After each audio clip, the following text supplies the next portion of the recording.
silakan Mbak. Selamat sore semuanya. Assalamualaikum warahmatullahi wabarakatuh. Shalom, Om Swastiastu, Namo Buddhaya, dan salam kebajikan.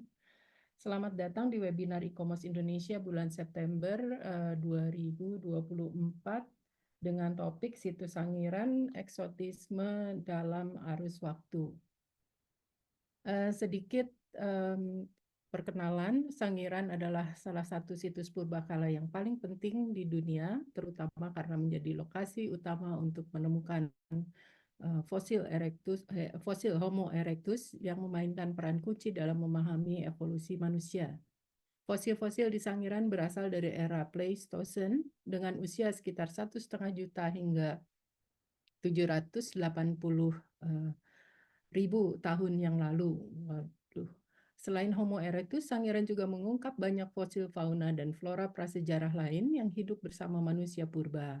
Fosil-fosil ini memberikan gambaran tentang lingkungan dan ekosistem masa lalu yang penting untuk memahami interaksi serta adaptasi yang mereka lakukan terhadap perubahan iklim dan alam. Situs Sangiran Early Man Site dinyatakan sebagai situs warisan dunia oleh UNESCO pada tahun 1996 berdasarkan kriteria Outstanding Universal Value, yaitu kriteria 3 warisan budaya yang sangat penting. Situs Sangiran memberikan bukti nyata yang luar biasa tentang evolusi manusia dan menjadi salah satu situs paling penting untuk studi tentang nenek moyang manusia. Fosil Homo erectus yang ditemukan di sini memberikan informasi kunci tentang kehidupan manusia purba dan perkembangan kognitif serta sosial mereka.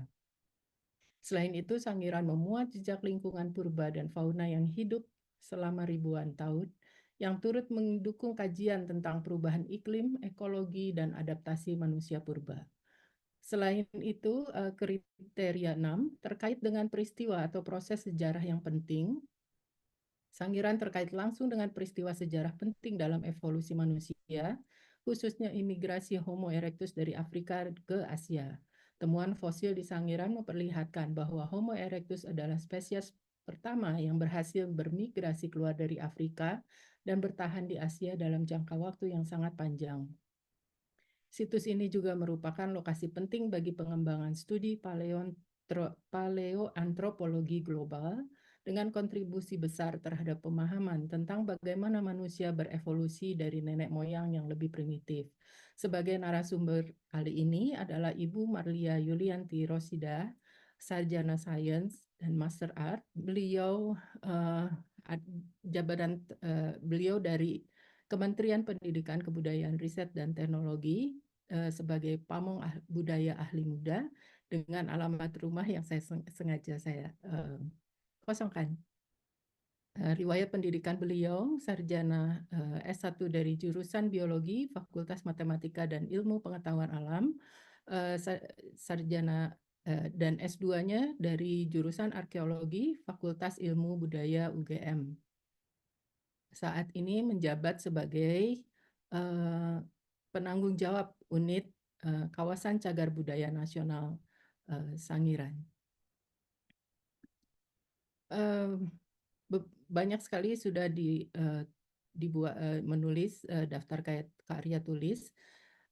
Yang terakhir adalah menulis buku Upaya Perlindungan Cagar Budaya tahun 2021. Dengan instansi penerbitnya adalah Balai Pelestarian Situs Manusia Purba Sangiran. Tanpa memakan waktu lebih lama lagi, saya persilakan Ibu Marlia untuk segera sharing materinya. Baik, terima kasih sebelumnya. Assalamualaikum warahmatullahi wabarakatuh. Selamat sore Bapak Ibu semua yang sudah hadir dalam webinar e-commerce INA. Pertama kali saya mengucapkan terima kasih kepada Mbak Maya dan juga tim dari e-commerce yang sudah mengundang kami, saya di sini untuk berbagi cerita tentang Sangiran. Baiklah, saya minta izin untuk share screen.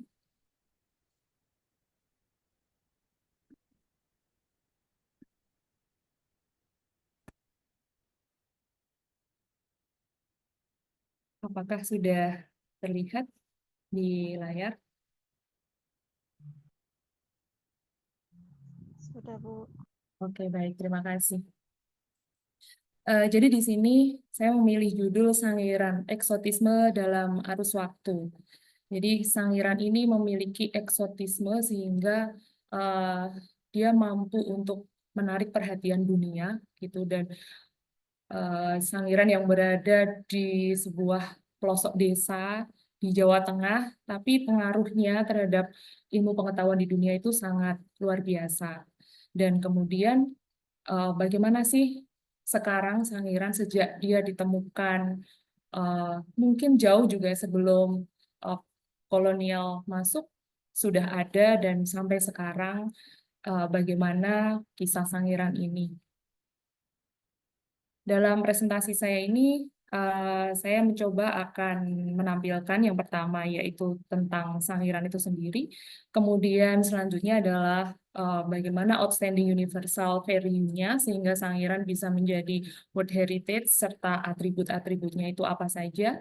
Lalu tentu saja bagaimana pengelolaan dari World Heritage Sangiran selama ini, lalu tantangan dan harapan dari Sangiran sendiri.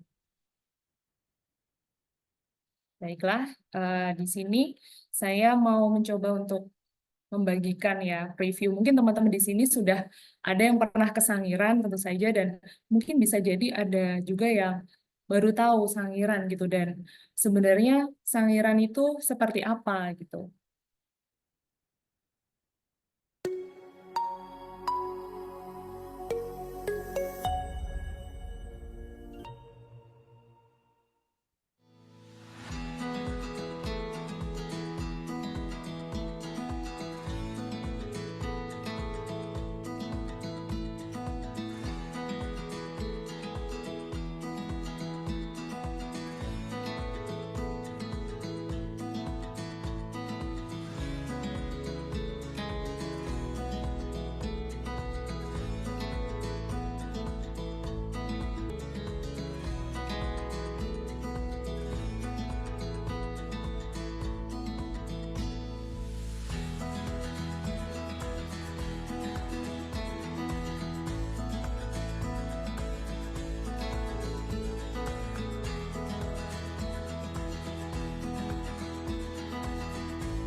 Baik, jadi ini adalah video yang mungkin baru pertama kali video ini diputar di umum gitu, karena sebenarnya masih preview dan kita masih akan sempurnakan, tapi setidaknya ini memberikan gambaran ya bahwa Sangiran itu tidak hanya fosil saja, tapi dia berupa landscape, ada museumnya, kemudian juga ada aktivitas masyarakat di dalam situs Sangiran itu. Tadi Bapak Ibu juga melihat ada aktivitas membatik, kemudian ada aktivitas membuat handicraft, bahkan ada aktivitas penelitian yang memang itu menjadi penelitian itu menjadi dasar awal gitu ditemukannya Sangiran kemudian menjadi World Heritage. Baik. Nah, dari tadi landscape kemudian juga saya diperlihatkan tadi di dalamnya ketika kita masuk ke dalamnya di situ ada fosil baik fosil manusia purba seperti dilihat di sini ya sebelah kiri bagian atas ini. Ini adalah molar gigi geraham dari manusia purba dari Homo erectus yang mungkin Bapak Ibu sering mendengarnya. Temuan dari situs Ngebung, ini salah satu situs di kawasan Cagar Budaya Nasional Sangiran ya, dan ditemukan di tahun 1991. Kemudian di bawahnya adalah fosil dari banteng dari Bibos paleosondaicus yang ditemukan di daerah Bojong Manyarejo. Kemudian selain fosil-fosilnya, di Sangiran ini sangat kaya gitu dengan landscape yang ada stratigrafinya, ada formasi-formasi lapisan tanah pengandung fosil tersebut. Seperti di sebelah kanannya ini ada yang namanya sumber air asin. Ini membuktikan bahwa dulu Sangiran berupa lingkungan laut gitu. Kemudian sebelah sini ini adalah formasi pucangan yang membuktikan bahwa dulu Sangiran ini berupa lingkungan rawa. Dan yang sebelah kanan ini adalah formasi kabuk yang setelah dari rawa-rawa kemudian dia menjadi daratan dan dihuni oleh manusia purba ini. Nah, di sini kita melihat Sangiran itu luasnya 59,21 km persegi. Kemudian jika teman-teman di sini ada yang tinggal di daerah Jawa Tengah, tentu tahu kota Solo ya. Nah, Solo sendiri saja luasnya sekitar 44 km persegi. Gitu. Jadi luas dari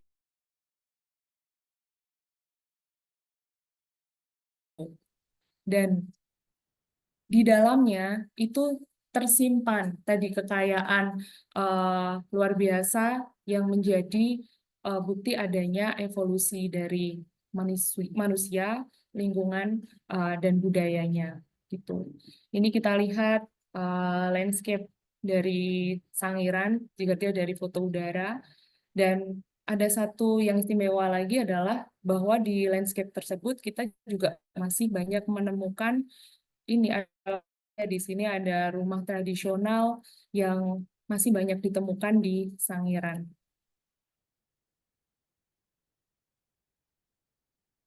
Jadi tadi seperti sudah disampaikan Mbak Maya di depan bahwa Sangiran ini menjadi bukti adanya evolusi manusia, kemudian budaya dan lingkungannya.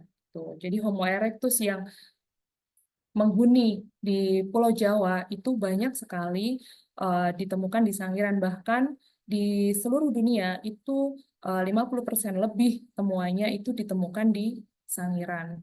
Kemudian banyak juga ditemukan artefak-artefak batu yang merupakan hasil budaya mereka gitu. Dan lingkungannya ini perubahan lingkungan dari laut kemudian menjadi rawa-rawa, hutan terbuka dan menjadi daratan yang kering ini tersimpan dengan sangat lengkap itu di lapisan tanah yang ada di Sangiran itu. Lalu bagaimana seistimewa itu menjadi World Heritage gitu ya? Karena memenuhi kriteria 3 dan 6 dari UNESCO untuk menjadi World Heritage, bahwa yang masuk dalam kriteria 3 itu bahwa atributnya ini adalah koleksi fosil. Jadi koleksi fosil baik manusia maupun hewan, kemudian juga material artefaktualnya, serta lapisan stratigrafi yang ada di situs Sangiran. Itu menjadi atribut dari kriteria 3. Kemudian di kriteria 6, apa saja atributnya, yaitu landscape dari situs manusia purba ini, situs manusia purba Sangiran ini, yang mencakup konteks lingkungan dari properti tersebut gitu. Jadi menunjukkan keberlanjutan evolusi manusia bahkan sampai sekarang gitu masih dihuni oleh manusia dan kebudayaannya juga masih terus berkembang gitu. Kemudian ada nilai tambah untuk OUV yaitu karakteristik pedesaan dan museum situs yang ada di Sangiran. Nah, properti ini menjadi situs yang penting itu memahami evolusi manusia gitu, yang diawali dari manusia purba yang ada di Afrika, kemudian mereka berpindah sampai ke Asia Tenggara, itu sangat terrecord dengan baik di Sangiran ini. Dan itu akan terus berlanjut ya, karena Sangiran ini masih sangat kaya, menyimpan eh, sumber daya arkeologis yang masih sangat bisa untuk diteliti, karena kita tahu bahwa teknologi semakin berkembang, dan mungkin pertanyaan ilmiah yang mungkin sekarang belum terjawab, bisa terjawab gitu, next di generasi penerus kita selanjutnya. Dan bagaimana untuk integriti dari Sangiran Early Mindset ini, bahwa seluruh aspek potensial dari properti tadi itu masih berada di konteksnya secara alami gitu ya. Gitu. Jadi mungkin sangat menjadi tantangan gitu ya, challenging banget untuk Sangiran menjaga konteks dari keberadaan fosil maupun stratigrafi yang ada di lingkungannya, karena memang situs ini tuh sangat fragile gitu ya. Mengutip dari paparan dari Robert Dennell ya, itu bahwa untuk membentuk suatu warisan dunia itu dibutuhkan jutaan tahun lamanya gitu kan. Jadi Sangiran ini ketika didating ya, dihitung umurnya ke belakang itu usianya lebih dari 2 juta tahun. 2.500.000 tahun yang lalu itu sudah apa namanya, ada bukti kehidupan laut di sana. Dan untuk menjaganya, untuk merusaknya gitu ya. Kalau ingin itu untuk bisa rusak, itu hanya dibutuhkan dalam waktu mungkin beberapa tahun saja itu bisa rusak. Jadi jutaan tahun untuk membentuk kekayaan arkeologis tersebut, kekayaan alam itu, tapi butuh waktu yang sangat singkat untuk merusaknya. Itu cukup challenging sekali untuk menjaga integriti ini gitu. Dan tentu authenticity-nya ini eh, juga sama ya, bagaimana semua properti itu, atribut-atribut itu tetap terjaga sesuai dengan konteksnya saat ini. Kemudian untuk pengelolaan dari Sangiran sendiri, itu sebenarnya sudah berlangsung lama ya. Jadi Sangiran sendiri menjadi diketahui oleh dunia itu ketika tahun 1934, ketika von Koningswald menemukan alat batu di Sangiran, kemudian masyarakat mulai memahami fungsi fosil itu, bahwa dia punya fungsi ilmiah gitu. Dia bukan hanya uh, kalau masyarakat dulu sebelum dia tahu bahwa dia punya nilai ilmiah, itu mereka menganggapnya sebagai balung buto gitu. Jadi kalau Bapak Ibu tahu raksasa gitu ya, jadi dianggap bahwa fosil-fosil ini adalah pecahan-pecahan dari raksasa itu, raksasa yang berperang kemudian pecah, hancur gitu, mati, kemudian tulang-tulangnya berceceran di Sangiran. Dan mereka menggunakan fosil-fosil itu untuk pengobatan, kemudian untuk jimat, kayak gitu. Nah, tapi sejak datang ilmuwan gitu dari Jerman ya, itu mereka jadi tahu, oh ini ada fungsinya untuk ilmu pengetahuan gitu. Kemudian berjalannya waktu, akhirnya di tahun 1977 Sangiran mulai ditetapkan menjadi cagar budaya. Dan kemudian di tahun 1996 Sangiran dipropos gitu, diajukan proposalnya untuk menjadi warisan dunia dan akhirnya ditetapkan menjadi warisan dunia. Kemudian diikuti di tahun 98, dilakukan zonasi, kemudian berjalan sampai tahun 2014, 2015 itu ditetapkan lagi menjadi kawasan cagar budaya nasional oleh gubernur, oleh menteri, kemudian juga menjadi kawasan strategis nasional, menjadi kawasan strategis pariwisata nasional, serta yang mungkin monumental juga di tahun 2017 itu Sangiran mulai disusun manajemen plan. Mungkin sebenarnya mungkin tidak terlalu ideal ya karena manajemen plan disusun sekian tahun gitu sejak ditetapkan. Tapi ini merupakan sebuah proses dan kita kita bersyukur juga gitu akhirnya kita sudah punya manajemen plan tersebut gitu.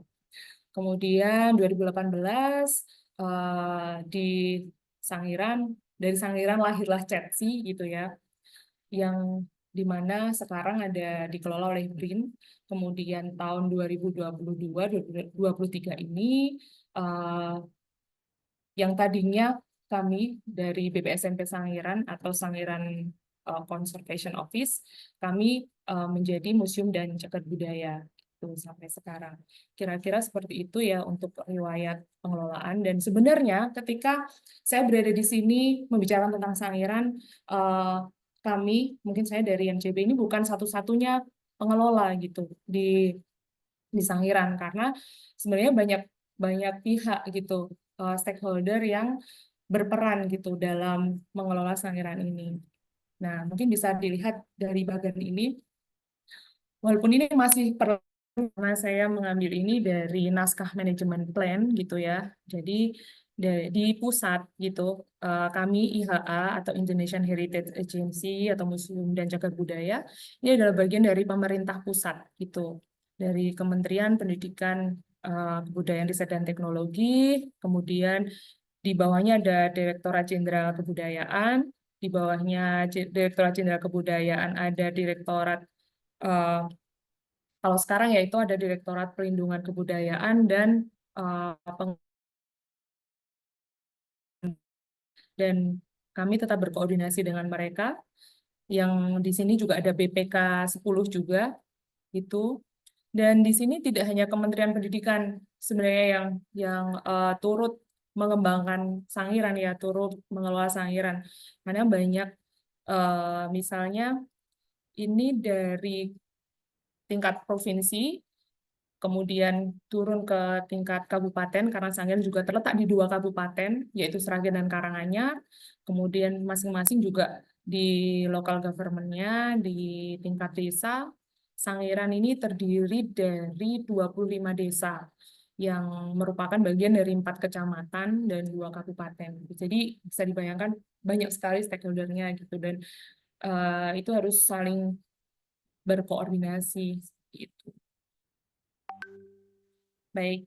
Nah, ini jadi sebenarnya kita pun terus berproses gitu untuk mendapatkan atau untuk menciptakan ya, mewujudkan pelestarian Sangiran sebagai World Heritage ini yang benar-benar optimal gitu. Nah, ini yang mungkin PR kami bersama gitu, bahwa di sini kita perlu melakukan assessment gitu untuk proses manajemen yang dilakukan di Sangiran gitu. Mungkin dengan sekarang alhamdulillah udah mulai ada apa ya, perkenalan gitu ya dengan Mbak Maya dengan e-commerce gitu. Ya mungkin sebenarnya udah lama ya, tapi mungkin kita bisa kembali untuk mempelajari ataupun untuk melakukan assessment terhadap manajemen yang dilakukan selama ini.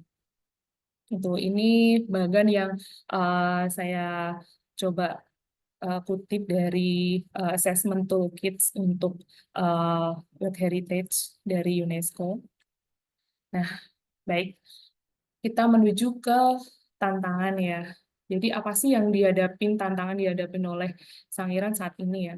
Ini berdasarkan hasil monitoring di 2023 terhadap beberapa aktivitas yang dilakukan di Sangiran, itu ditemukan ya ini adalah ada yang uncertain, ada yang ancaman, ada yang terjadi, kemudian juga ada yang mungkin berupa ancaman seperti itu. Dan tantangan terbesarnya adalah Sangiran ini memang dihuni oleh masyarakat, dan masyarakat datang lebih dulu daripada Sangiran sebagai World Heritage. Jadi ini adalah apa ya, kita harus bisa menemukan win-win solution seperti itu. Nah, di sini kita ambil salah satu sampel ini, yaitu hasil monitoring untuk rumah tradisional. Di sini kita bisa lihat di tahun 2016 itu jumlah rumah tradisional ini mencapai hampir 5.000. Kemudian di tahun 2023 ini sudah berkurang gitu, di bawah 4.000. Nah, ini menunjukkan bahwa masyarakat ingin, mungkin ini ya, kayak menginginkan modernisasi seperti itu. Dan di sini perlu kita memikirkan gitu bagaimana sebenarnya pola yang bisa kita terapkan gitu. Jadi tanpa kita itu mengesampingkan hak-hak masyarakat, kita juga bisa tetap melestarikan situs Sangiran.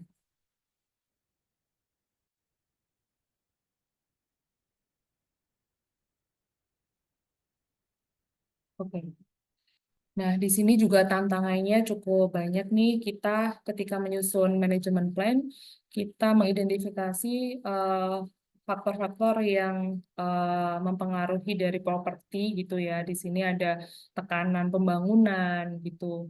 Kemudian juga ada tekanan dari lingkungan, ada bencana alam seperti di bawah ini, ada longsor seperti itu. Kemudian juga adanya apa ya, sampah gitu ya, itu juga juga menjadi perhatian khusus. Jadi banyak sekali aspek yang perlu diperhatikan gitu di situs Sangiran sendiri gitu. Nah, di sini salah satu contoh misalnya rumah tradisional yang dia biasanya sudah diturunkan waris gitu ya. Nah, ini yang ingin membagi rumahnya, ada yang ingin dibangun gitu. Nah, ini eh, sebagian sudah mulai dibangun, tapi sebagian dipertahankan kayak gitu. Nah, ini di tahun 2023 ini, ketika Sangiran, BPSMP Sangiran menjadi bagian dari Museum dan Cagar Budaya, eh, kita mencoba untuk mereimajinasi gitu ya, melalui melalui reprogramming, redesigning, dan reinvigorating gitu ya. Kita ingin membuat Grand Design Sangiran ini sebagai pusat prasejarah Indonesia gitu, dengan berbagai cara, misalnya eh, dengan revitalisasi museum, kemudian juga penguatan narasi. Kita juga membuat program-program publik melalui The Prehistory of Sangiran, kemudian pemberdayaan masyarakat, dan kita juga memperbanyak kerjasama dan kolaborasi. Tuh. Ini diharapkan bisa menguatkan Sangiran ini menjadi sebagai warisan dunia dan sebagai pusat prasejarah Indonesia. Baik, di sini mungkin salah satu dari ini virtual background saya ini adalah salah satu museum yang ada di 5 museum klaster yang ada di Sangiran. Nah, bisa jadi ini Bapak Ibu lebih mengenal museumnya gitu. Tapi alhamdulillah sudah mengenal museumnya, berarti next juga mengenal juga ini Sangiran sebagai kawasan, sebagai World Heritage gitu. Jadi di Sangiran ini punya 5 museum klaster, yaitu ada Museum Krikilan, Museum Bukuran, Museum Manyarjo, Museum Dayu, dan Museum Ngebung. Masing-masing museum ini memiliki tema tersendiri. Seperti Museum Krikilan ini memiliki tema sebagai pusat informasi ya. Jadi dari keseluruhan keseluruhan cerita yang ada di Sangiran itu dirangkum di Museum Krikilan.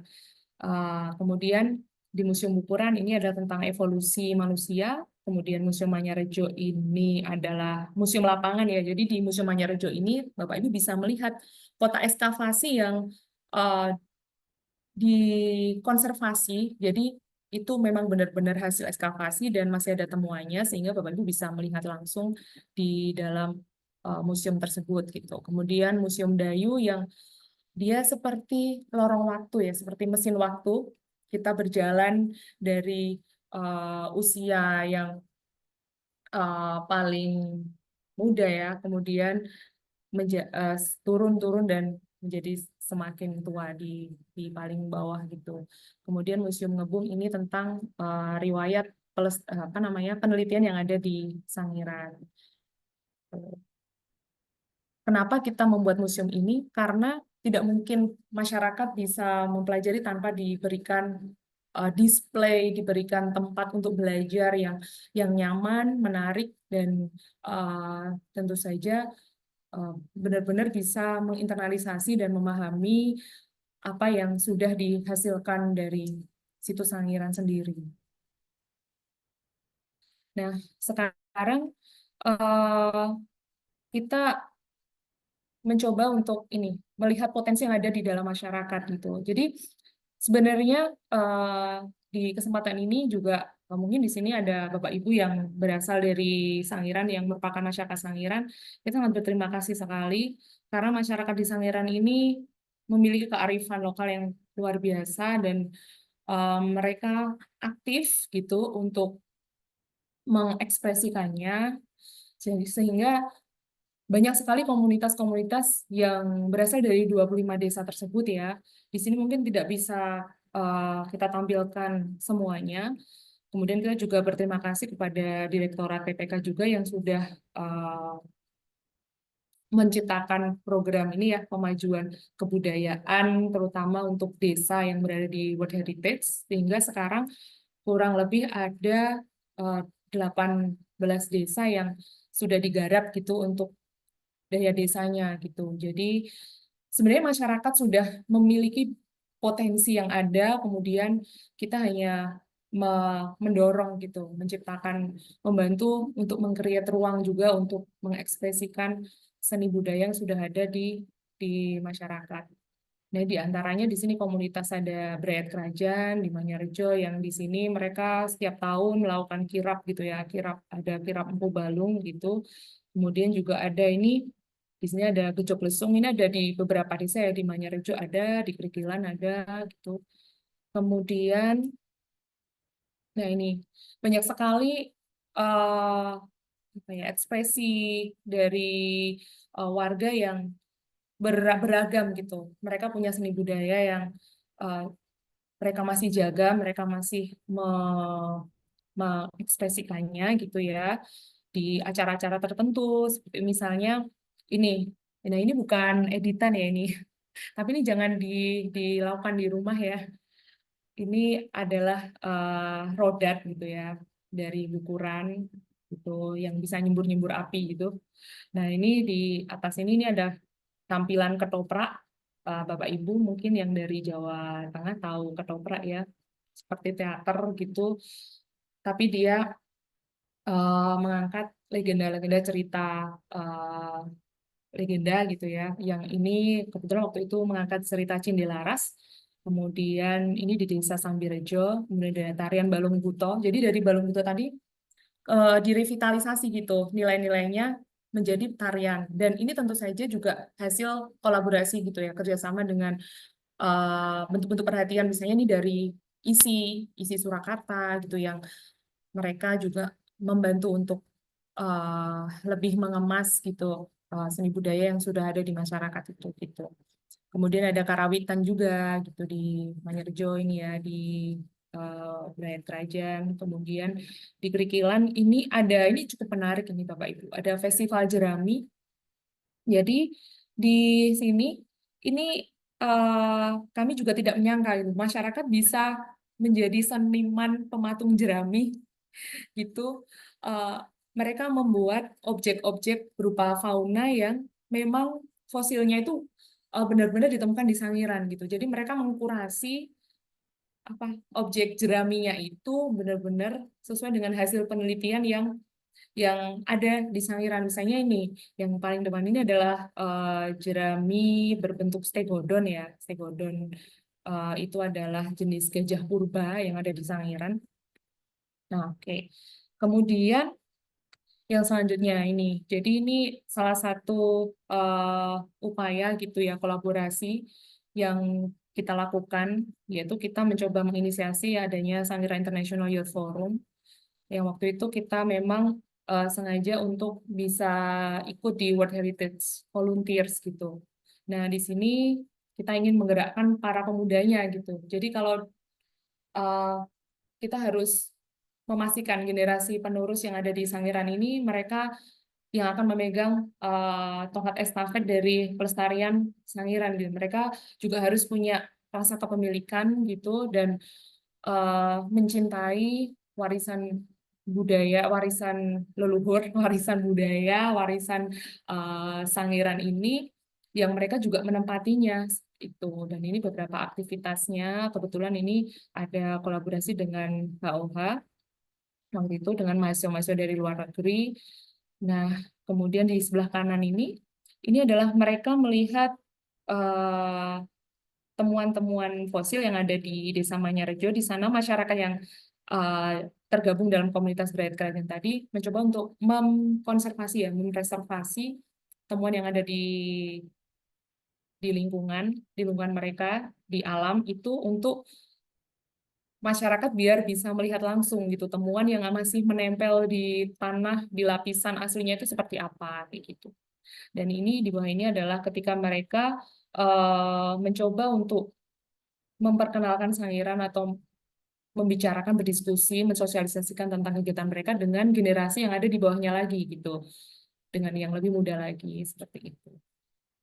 Dan ini salah satu upaya untuk memberikan ruang kepada masyarakat untuk mengekspresikan apa uh, kebudayaan mereka ya, seni budaya mereka melalui kebiasaan. Jadi ini diselenggarakan oleh MCB yang kita mencoba untuk melihat apa minat dari masyarakat, kemudian kita coba untuk memberikan ruang berekspresi dan merayakan gitu ya budaya yang mereka miliki.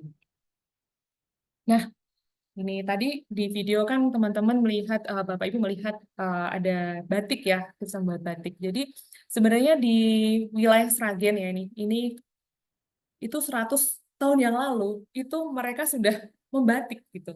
Dan salah satu desa yang memiliki kekayaan untuk bisa membatik tadi itu ada di Sangiran, ada di kawasan Sangiran yaitu di Pongsari dan sekitarnya ya.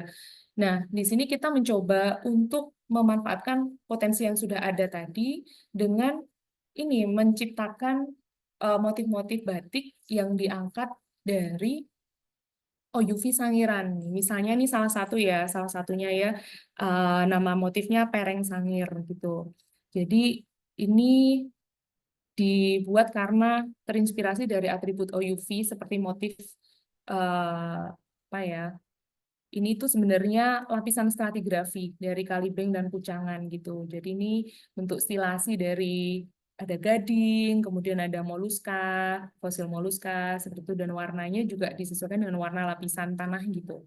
Ini kreativitas dari teman-teman dan kemudian kalau yang di bawah ini teman-teman dari UKSW yang mencoba menciptakan motif bersama dengan masyarakat gitu.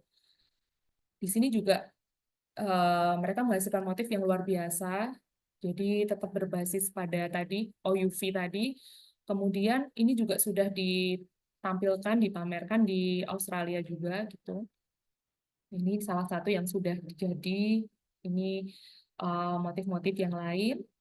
Nah, kemudian di sana untuk pelajar sekolah dasarnya mereka juga sudah ini mempraktekkan cara membatik gitu. Mereka mempraktekkan batik seperti itu.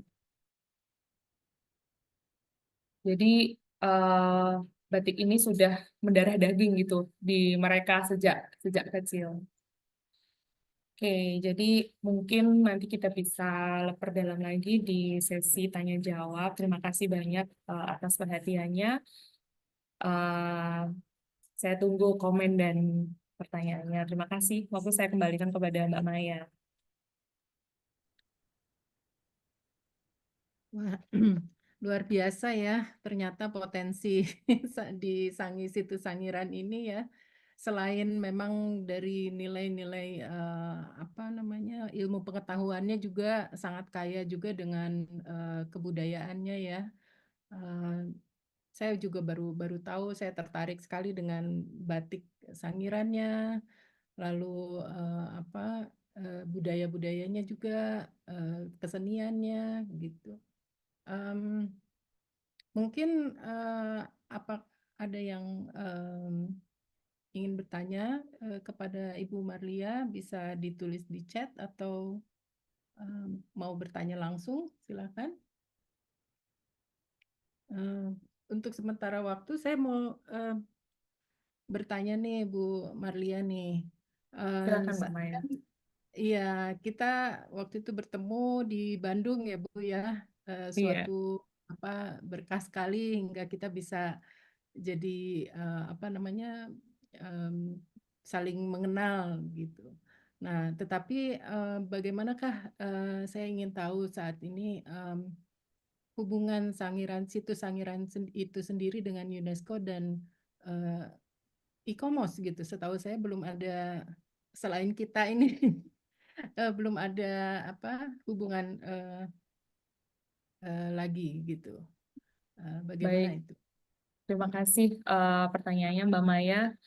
Seperti mungkin tadi sudah saya sampaikan di depan ya bahwa stakeholder Sangiran ini cukup kompleks dan untuk Sangiran sendiri sebagai warisan dunia itu ada pengelolanya di Direktorat Pelindungan Kebudayaan dan juga ada yang namanya KNIU juga ya eh, di Jakarta dan juga ada Direktorat PPK pun juga ada tim kerja yang mengurusi untuk warisan dunia ini gitu. Jadi mungkin apa yang saya tahu sih terakhir kami diminta untuk mempersiapkan updating seperti peta seperti itu dari UNESCO dan yang kami tahu untuk yang berkoordinasi langsung dengan UNESCO itu dari direktorat gitu Mbak Maya. Jadi mungkin uh, kita hanya perlu meningkatkan komunikasi saja mungkin ya. Jadi sebenarnya sudah ada apa ya kontak tersebut, koordinasi tersebut, tapi mungkin perlu kita tingkatkan. Dan ini terakhir kita yang ikut World Heritage Volunteer itu Mbak, itu kan Mm-mm. kami diterima ya. Jadi komunikasi terakhir juga di bulan Mei Juni gitu. Dan sekarang pun kita sampai November masih dalam rangka di World Heritage Volunteer tersebut gitu. Jadi kita punya kontak dengan em, ini ya berarti UNESCO yang ada di Jakarta, kemudian juga yang ada di ini yang mengurus untuk WHV tadi itu namanya. Iya. Ini kebetulan Pak Ketua Presiden ICOMOS Indonesia ini hadir saat ini. Pak Suhardi, apakah bisa memberikan sedikit eh, kata pengantar, Pak Suhardi?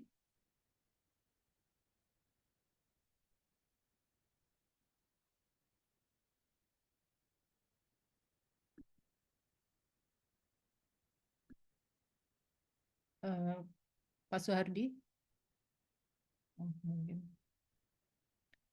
mungkin dalam perjalanan atau dalam kegiatan lain. Ya, betul, kita harus mempererat ya hubungan ya supaya kita bisa saling apa inikan bagaimana eh, pengelolaan sebagai situs warisan dunia. Eh, ya, kita coba ada pertanyaan lagi. Ada yang raise hand? Oke, sebelumnya saya ingin bertanya ini Bu. Kan jadi ada masyarakat, ada fosil, ada budayanya gitu. Ini hubungannya gimana nih? Baik-baik saja atau bagaimana ini? Apa agak apa? Agak rumit atau bagaimana atau Adem-adem saja apa gimana? Iya, ini kayaknya Kita ingin eh, tahu. kayak Mm-mm. ya pasti kalau dalam hubungan ya kita dengan teman atau dengan dia aja pasti juga ada sesuatu yang mungkin perlu perlu dijelaskan atau gimana gitu ya Mbak. Jadi tentu dalam sebuah eh, hubungan dengan masyarakat ya, apalagi karena kita pasti kan ada kepentingan-kepentingan yang di situ berbeda gitu. Jadi tentu itu kita tadi sampaikan bahwa kita perlu win-win solution di mana kita tetap memperhatikan untuk menjaga kelestarian, tapi di sisi lain kita juga memperhatikan kebutuhan dari masyarakat gitu. Jadi justru kita sangat berterima kasih Mbak terhadap masyarakat yang di mana mereka sebenarnya tinggal di tanah-tanah mereka sendiri ya, di rumah-rumah mereka sendiri, tapi mereka diberikan beban tanggung jawab untuk apa diberikan tanggung jawab ya. Kita tidak melihatnya sebagai beban gitu kan, sebagai tanggung jawab bahwa eh Sangiran adalah World Heritage gitu yang harus dijaga eh, kelestariannya. Mereka sangat proaktif dalam menjaga, mereka terus melaporkan jika mereka mungkin harus melakukan perubahan fungsi lahan, mereka lah harus apa ya melakukan sesuatu di lahan mereka. Mereka menemukan fosil, mereka sangat sangat kooperatif sekali. Mereka selalu melaporkan ke kami, kemudian dari kami akan merespon dan mencoba upaya yang terbaik gitu untuk eh, memberikan solusi seperti itu, Mbak Maya. Menarik sekali ya, Bu. Iya, Eh, ya ini Mbak Amadea juga ada pertanyaan. Mbak Amadea ingin mengajukan pertanyaan.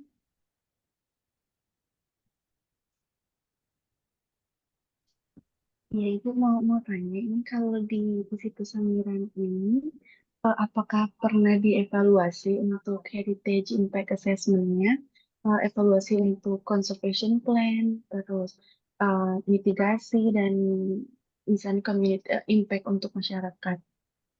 Terima kasih, Bu. terima kasih Mbak Dea atas pertanyaannya ya. Jadi ini lebih impact ke masyarakatnya gitu kan Mbak Dea, dari manajemen yang dilakukan, kemudian impactnya ke Ya, masyarakat ya. impact ke masyarakat, terus dari conservation plan-nya, dan Mm-mm. untuk mitigasi kalau ada bencana atau ada misalnya kerusakan gitu. Baik. Mungkin kalau secara ideal itu mungkin memang kita sedang berproses ya Mbak. Kalau untuk yang mitigasi bencana ini sebenarnya kita udah mulai untuk melakukan penyusunan juga gitu di tim kami gitu di BPSMP Sangiran waktu itu kita sudah mulai melakukan mitigasi risiko bencana yang ada di Sangiran yang memang cukup rawan gitu ya Mbak dengan longsor, kemudian juga erosi dan juga curah hujan yang sangat tinggi dan tanahnya yang sangat fragile gitu ya. Itu kita sudah memulai itu dan untuk impact ke masyarakat itu yang mungkin kita perlu melakukan itu dan mungkin bisa dibantu juga mungkin dari teman-teman e-commerce. Seperti yang saya sampaikan tadi ya, kita memang perlu mengakses proses manajemen yang berlangsung gitu di Sangiran gitu. Jadi di sini pun mungkin saya juga bagian dari pemerintah, saya nggak merasa bahwa paling benar atau sudah melakukan hal yang sudah paling oke gitu. Tapi di sini ya kita siap gitu untuk membuka diri untuk mengevaluasi gitu. Kalau untuk Heritage Impact Assessment sih sebenarnya setiap apa ya permintaan izin rekomendasi yang diminta ke Sangiran tentu kita akan melakukan minimal kita akan survei ke lapangan. Kita akan lihat eh, bagaimana dampak yang kira-kira akan ditimbulkan seperti itu dan di tahun 2022 dari Direktorat Perlindungan Kebudayaan bersama dengan kami juga sudah melakukan kajian zonasi di mana di situ ada pembagian zona-zona yang juga mengklasifikasi aktivitas apa yang diperbolehkan, kemudian dipersyaratkan seperti itu. Dan kembali lagi, memang mungkin belum ideal dan sempurna gitu. Begitu kira-kira Mbak Dea. Ya, terima kasih Bu. Mbak Retri, ada pertanyaan? Silakan Mbak. Ya, terima kasih. Terima kasih ya Mbak Dea, Mbak Maya, Bu Marlia. Mohon maaf ini sebelumnya saya telat masuk, jadi saya jujur tidak mengikuti presentasi di awal. Cuma ini saya pernah baca artikel tentang situs Sangiran beberapa tahun yang lalu, sudah cukup lama sebetulnya saya baca artikelnya. Cuma yang menarik dari situ yang saya masih ingat sampai sekarang dan penasaran, jadi mungkin perlu konfirmasi dari Bu Marlia. Itu saya baca di artikel itu bahwa dulu ketika awal penggalian situs Sangiran, tokoh Belandanya ini peneliti Belandanya itu arkeolognya mengajarkan kepada masyarakat sekitar caranya mencari cara mencari objek yang sesuai dengan kebutuhan arkeolog gitu kurang lebih. Jadi yang bernilai tinggi lah kasarnya gitu ya. Nah, itu sepertinya dari sejak itu kemudian ilmunya diturunkan ke anak mereka atau gimana gitu, dan itu ternyata prakteknya tuh menurut artikel yang saya baca itu, ini artikelnya artikel ilmiah, dia berlanjut sampai di tahun 80-an pas 90-an itu masih seperti itu. Nah, jadi kata artikel itu masyarakat sekitar Sangiran mereka paham betul mana objek yang bernilai, mana yang tidak, dan jadinya beberapa objek yang bernilai itu mereka jual keluar gitu, Bu. Nah, ini apakah, itu masih terjadi gitu atau mungkin Bu Marlia tahu atau ada informasi yang lewat mungkin dari artikel itu gitu, mohon informasinya. Terima kasih. Langsung dijawab, Mama ya? Oke, baik. Terima kasih Mbak Ratri atas pertanyaannya. Ya Mbak Ratri, jadi kami pun juga sudah pernah gitu melakukan wawancara dengan masyarakat yang mungkin orang tuanya ataupun kakeknya seperti itu dulu memang uh, bertemu langsung dengan peneliti dari Belanda itu gitu ya. Jadi uh, sebenarnya memang memang seperti itu. Jadi waktu itu karena tujuannya memang mereka adalah untuk penelitian, tentu mereka membutuhkan sampel yang bagus gitu ya, dan diberikan apa namanya contoh ini adalah fosil yang mereka cari itu seperti ini kayak gitu. Jadi eh, itu sangat mungkin gitu kalau itu akhirnya berlanjut gitu sampai sekarang. Dan kita juga melakukan upaya-upaya gitu untuk mengendalikan itu. Jadi kita menjadi lebih aktif untuk menerima laporan temuan gitu dari masyarakat karena memang Sangiran ini sangat kaya dengan temuan fosil fosilnya yang gimana ya? Ibaratnya tuh mereka misalnya ke sawah nih, mereka sangat mungkin menemukan fosil gitu. Dan itu kita mencoba untuk memberikan penghargaan kepada mereka yang menemukan seperti itu. Itu salah satu upaya untuk mencegah mereka tidak membawa keluar gitu. Kita juga pernah menggagalkan upaya penjualan fosil ke luar negeri waktu itu di tahun 2010. Dan ya tentu kami berharap itu sudah tidak terjadi, tapi ya kita bisa lihat dari mungkin dari upaya yang kita lakukan untuk wilayah yang seluas itu dan itu juga apa ya sangat luas. Kemudian kami juga tidak punya mungkin ini ya dari pemerintah juga nggak bisa mengawasi setiap waktu ya. Tapi itu kami berupaya selama selama ini untuk mencegahnya kayak gitu Mbak Ratri. Ya, baik, terima kasih Bu. Soalnya kan lumayan ya kalau keluar mungkin nilainya lebih tinggi Ya, gitu kan. ya betul sekali Ada Mbak. dengan laporan gitu. Ya, Nah, itu salah ya, satu tantangan yang luar biasa sih memang. iya.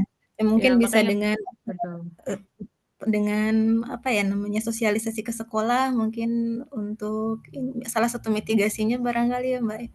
Tapi Maksudnya sebenarnya ke salah, iya benar Mbak. pendidikan Salah, gitu lagi ke ya. sekolah-sekolah anak-anak. Mm. Ya, sebuah diskusi yang menarik sih menurut saya Mbak Ratri. Jadi sebenarnya kita juga upayanya itu dengan memberikan edukasi ya ke masyarakat, kemudian ke siswa seperti itu melalui Sangiran Masuk Sekolah gitu. Kita juga ada seperti itu. Nah, untuk yang di masyarakat yang dilakukan oleh salah satu komunitas di Sangiran ini merupakan langkah yang baik juga ketika mereka itu berusaha untuk mengkonservasi fosil yang ditemukan itu tidak di kemana-manakan gitu. Jadi mereka tetap berada di konteksnya tadi. Ada yang kita tampilkan tadi di presentasi ya. Jadi mereka itu sudah sadar. Jadi itu salah satu parameter yang kita lihat bahwa masyarakat ini sudah menyadari bahwa fosil ini akan lebih berharga ketika berada di dekat mereka berada di lingkungannya gitu.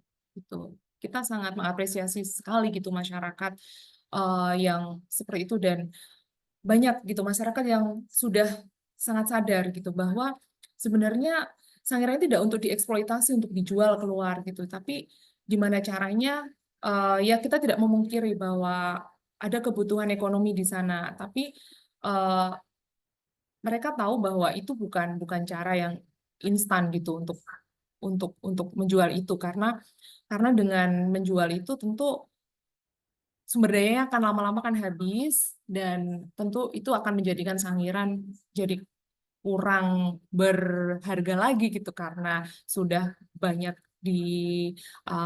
hilang gitu misalnya. Tapi kita sangat melihat gitu upaya dari masyarakat kesadaran yang sudah mulai sudah menurut saya sih sudah sangat berbeda gitu ya dari kurang lebih ya mungkin 5 tahun ke belakang ini gitu dengan mereka aktif untuk mengekspresikan seni budaya mereka gitu ya. Instead of mereka itu menemukan fosil kemudian menjual ke para kolektor seperti itu kurang lebih Mbak. Iya, sudah ada kesadaran yang lebih tinggi gitu ya. Iya, iya, iya. Itu yang kami Iya. tangkap Mbak. Ya, terima Baik, kasih atas penjelasannya. Ya, sama-sama Mbak.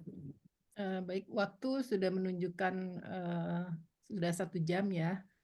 Tapi kita ini masih ada satu pertanyaan lagi di kolom chat. Mungkin kita bisa menambah sekitar 10 menit lagi. Dari Ibu Huda Nurjanti, bagaimana peran Sangiran terhadap perkembangan ilmu pengetahuan dunia, misalnya ilmu kesehatan atau perkembangan fisik manusia, ataupun hal lainnya. Saya pernah membaca beberapa artikel yang mengkaitkan dengan berbagai situs di bagian lain dunia. Sejauh apa yang sudah terjadi berkaitan dengan Sangiran? Ya, baik, pertanyaan yang luar biasa Mbak Huda. Terima kasih atas pertanyaannya. Jadi Sangiran ini sebenarnya sudah banyak sekali yang menghasilkan publikasi baik internasional, nasional maupun internasional. Kemudian juga karena uh, apa ya sumber daya fosilnya tadi yang kita punya fosil manusia baik ada gigi ada kranium itu sangat bisa gitu untuk dipelajari dan kebetulan di sini saya lihat ada ahlinya ini ada Pak Rusyad di sini. Pak Rusyad mohon dibantu menjawab nanti kalau saya nggak bisa menjawab Pak. Bisa, Jadi kan saya cuma pendengar. makasih Pak Rusyad udah datang. Jadi eh, tentu sangat potensial sekali ya dari temuan-temuannya, tapi memang mungkin kita juga bisa temuan-temuan manusia itu mungkin klasifikasinya kalau temuan di Sangiran ini memang usianya cukup tua ya, cukup tua, jadi usianya sudah ratusan ribu tahun bahkan sampai jutaan, sudah sangat memfosil dan tentu sangat besar tantangannya untuk bisa dilihat eh, aspek-aspek yang menentukan, misalnya ini tadi yang ditanyakan adalah tentang kesehatan ya, kesehatan. Ya, mungkin dari morfologinya sangat bisa untuk dilihat gitu perkembangannya. Jadi memang cukup menantang karena yang pertama jumlah sampelnya tentu tidak sebanyak untuk temuan manusia di situs yang lebih muda gitu kan, karena ini kan Pleistocene ya, mungkin dari situs-situs Holocene seperti di Gua Harimau misalnya itu kan temuan manusianya juga lebih banyak, dan mungkin juga ada untuk material-material yang masih mengandung protein, misalnya DNA-nya atau ininya tuh sudah masih bisa dilihat. Tapi ini bukan berarti tidak mungkin gitu dari fosil-fosil yang sudah sangat tua tadi untuk bisa dirunut gitu, untuk melihat bagaimana kondisi kesehatan mereka gitu. Jadi kebetulan kemarin saya juga habis wawancara juga nih sama mahasiswa gitu ya dari salah satu universitas, bahwa mereka ternyata punya curiosity ini, bagaimana sih apa manusia purba dulu pada mandi nggak ya gitu kan. Maksudnya banyak pasti kan banyak pertanyaan-pertanyaan yang cukup menarik gitu. Tapi mungkin tantangannya adalah Sangiran itu memang fosil manusianya, manusia purba Homo erectusnya cukup banyak, tapi tidak sebanyak yang ditemukan di fase di kala Holocene yang mungkin secara material akan lebih banyak apa ya, parameter-parameter yang bisa diukur gitu untuk memberikan kesimpulan yang lebih valid gitu. Seperti itu, Mbak Maya. Tapi untuk hal-hal lain, untuk apa, untuk morfologi ini sekarang sudah sangat maju ya. Kita bisa menggunakan eh, teknologi radiasi untuk melihat unsur, dan itu tentu sangat potensial untuk bisa dilihat gitu. Baik perkembangan fisik maupun ilmu kesehatan yang dimaksud oleh Mbak Uda tadi. Gitu Mbak Maya. Eh, Satu lagi nih mungkin karena tadi membahas tentang pengobatan itu, jadi dan Bu Marlia tadi juga membahas ada dipakai untuk pengobatan, fosil-fosil itu untuk jimat, itu apakah sudah banyak yang penelitian yang dilakukan yang secara maksudnya pengobatan tradisional yang itu Oh, maksudnya ini ya Mbak, dari secara fosilnya ya. ya ya. Kalau selama ini sih kajiannya kajian sosial sih Mbak Maya. Jadi uh, mereka menggunakan itu. Mungkin saya kurang kurang mendalami juga untuk yang apa, fosil untuk bagaimana pengaruhnya untuk pengobatan, mungkin belum. Tapi itu juga udah digunakan juga di Cina gitu ya, di toko-toko Cina. Apakah saya coba, mungkin saya cari literatur lagi. Tapi untuk yang di Sangiran sepertinya belum belum ada yang mencoba untuk melihat pengaruh fosil ini secara ilmiah, apakah memang benar-benar bisa mengobati atau tidak, seperti itu. Baik, karena waktu ini luar luar biasa sekali ini situs Sangiran nih, mungkin nanti kita akan berjumpa lagi ya Bu Marlia ya, dan terus Amin. ini mungkin nanti dengan workshop-workshop atau kegiatan apa yang bisa kita lakukan bersama. Terima Dan kasih. pada akhirnya saya akan menyimpulkan ya, maksudnya sudah luar biasa sekali, tadi sudah sangat jelas sekali bahwa apa yang hal baru untuk saya adalah ternyata kebudayaan masyarakatnya di sana juga beragam ya, dengan batik, dengan tadi ada tarian, ada segala macam gitu. Jadi tidak hanya museum fosil saja, tapi masyarakatnya juga sangat kaya ya akan budayanya. Ya, mungkin itu kita bisa melihatnya untuk ke depan, mungkin bisa kita diskusikan perlindungan, mungkin konservasi berbasis area ya, karena sangat luas sekali, 59 lebih hektar, dan juga mungkin kita bisa lihat dari sisi lanskap budayanya atau cultural landscape gitu. Jadi ya mungkin ini suatu awal yang sangat baik untuk kita, dan semoga ke depannya kita akan berjumpa lagi. Sekian, terima kasih Bu Marlia. Saya kembalikan kepada Mbak Dea. Iya, mau foto bareng dulu ya kita. Ya, barangkali bisa dibuka videonya. Kita foto bareng dulu.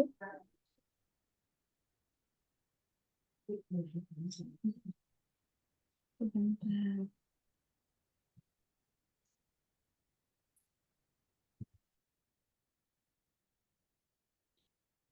Iya.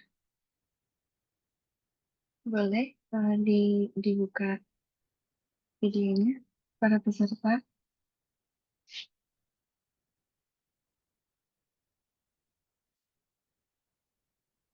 Ya, 1, 2, 3. Terima kasih.